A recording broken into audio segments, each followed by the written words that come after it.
So Ethereum in 5 years, where is it? Hopefully running the metaverse. So if Vitalik Buterin, the 27-year-old billionaire founder of Ethereum, sees it ruling the metaverse, what does he think of Mark Zuckerberg and Meta? Facebook's Mark Zuckerberg is also making some big moves behind the metaverse. And what do you make of them wading into this decentralized world? I think Mark is clearly trying to figure out what the next stage after the internet is and actually get into it and create it before the rest of the world goes in some different direction and Facebook is sort of left in the dust and becomes one of these kind of previous generation old world companies. So, we've seen Facebook try to get into the crypto space with Libra, though. I think in the end, Libra did end up being possibly the wrong approach, because the problem that someone like Facebook has, right, is that a lot of people mistrust them, and so building their own platform, I know they tried really hard to create something that's a consortium with all these different industry participants, but at the same, even that was not enough, right? And there's just a huge amount of mistrust of them. So Vitalik isn't really rating Mark or Meta's chances, especially when it comes to creating a metaverse economy. So why does he think it's going to be Ethereum that's ruling the metaverse? Two big reasons. The first, because basically it already is. The cryptocurrencies driving the growth of the metaverse today are almost all based on Ethereum. Take Decentraland as an example. It hit the news this month for the $2.4 million virtual piece of land that Tokens.com bought on Decentraland's Fashion Street. And between metaverse leaders Decentraland and Sandbox, over $100 million in virtual property has sold just in the last week. Both Decentraland's Mana token and Sandbox's Sand token are built on Ethereum, and both have increased in value by over 400% in the last month. And that's just virtual real estate NFTs. The entire NFT market, including all artwork, collectibles, and other digital assets, is going to exceed $17 billion this year. And 80% of those NFTs are bought and sold using either Ethereum or cryptos built on Ethereum. But there's a second reason that Vitalik sees that Ethereum is going to rule the metaverse far beyond anything that Mark or Meta can create.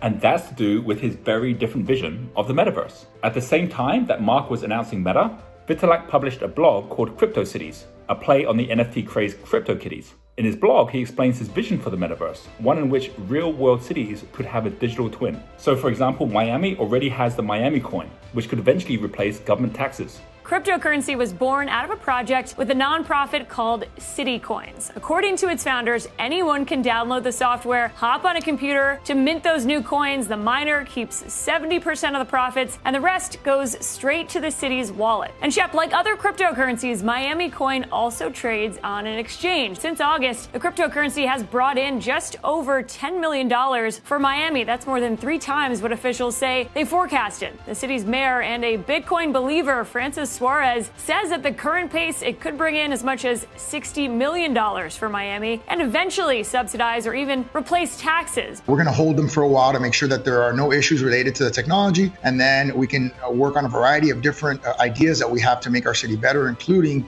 educational ideas, including affordable housing, and including a lot of issues that we obviously as cities across America would love to have more resources to help solve. A concept like this goes far beyond digital currency in a virtual city like Decentraland. It's about us using the idea of a metaverse and the blockchain to change the way we live. Imagine everything being easily bought, sold, or transferred without the need for a middleman like a bank or lawyer or an accountant. Imagine cities organized by communities instead of governments. More cities are now diving into the metaverse to become their own crypto city, and new cities are being created from scratch. Vitalik gives the example of CityDAO, a new city with 40 acres in Wyoming where he just bought citizenship. And just how far is Vitalik willing to go to be the anti-Mark Zuckerberg? Early this year, while Mark was trying to make billions, Vitalik actually destroyed billions. 5 months ago, Vitalik destroyed $6 billion of Shiba Inu dog coins, and if he had kept them, they would be worth $18 billion today. And if you're wondering how or why he did that, here he is explaining it to Lex Fridman. In a crazy move, you were given half of SHIB's total supply. You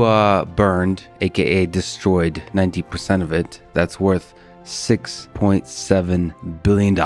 And you donated 10%. That's worth $1.2 billion to an India COVID-19 relief fund. This is fascinating.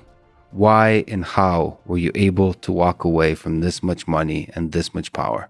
They were actually not the first projects to do this. So around the end of 2020, there was this weird project called Teller. It's like Tellor. But I remember they just dumped $50,000 worth of their token into my wallet. And then they had their Twitter army just basically run around saying, look at Vitalik's wallet. Vitalik holds Tellers. He's one of us. He's a supporter.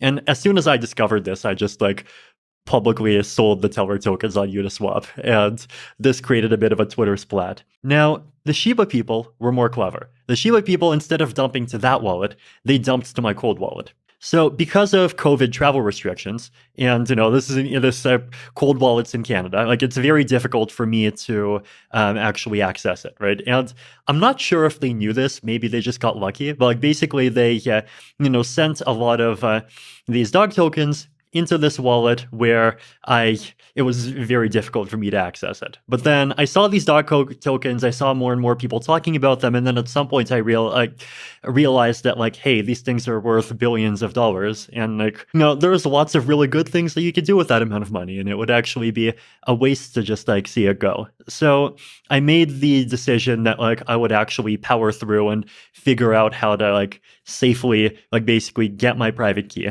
I did this, right? And I actually managed to get the private key, make the first transaction that would just move all my Ether to the multisig wallet so it's safe, then started, going in and just selling some of the dog tokens and then just giving them to these different charities. I definitely was just of the mindset okay, I'll sell a bit, maybe get some ETH, and then, donated some ETH to give well, donated some to other groups, and then, okay, have some dog tokens. I don't have an easy ability to sell more myself, but then I'll just give them to these groups and hopefully they'll do good things with them.